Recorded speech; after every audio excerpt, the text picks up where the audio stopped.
নারী হচ্ছে এমন যে নারী সৎ হলে তা পৃথিবীর সর্বশ্রেষ্ঠ জিনিসে পরিণত হয়। আর নারী যদি নষ্ট হয়ে যায় তাহলে নির্লজ্জতা ও অশ্লীলতায় সে হাজারো পুরুষকে ছাড়িয়ে যায়।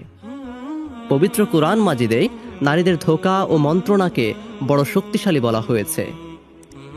নারী যদি ইচ্ছা করে তাহলে সে পুরুষকে ঘোলা জলে হাবুডুবু খাওয়াতে পারে। পক্ষান্তরে পুরুষের প্রবৃত্তিতে নারীর প্রতি আকর্ষণ ঢেলে দেওয়া হয়েছে।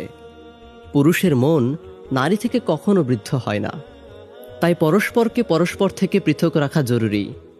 বর্তমানে সর্বত্র নারী পুরুষের অবাধ মেলামেশার ফলে সংসার, সমাজ ও শত শত জীবন ধ্বংস হয়ে যাচ্ছে। চারিদিকে অশ্লীলতার ছয়লাভ দেখা যাচ্ছে। অবাধ মেলামেশা জন্ম দিচ্ছে অবাধ যৌনাচার। সমাজ, পরিবার ও ব্যক্তি থেকে লজ্জা শরম বিলীন হয়ে যাচ্ছে। তাই আধুনিকতার নামে ধেয়ে আসা নির্লজ্জতা ও বেহায়াপনার এই ঢলকে রুখতে হলে নারী পুরুষের অবাধ মেলামেশাকে বর্জন করতে হবে। বই এখন যৌবন যার। আসমানের আয়োজন, দুনিয়ার আবেশে আসমানের আয়োজনে।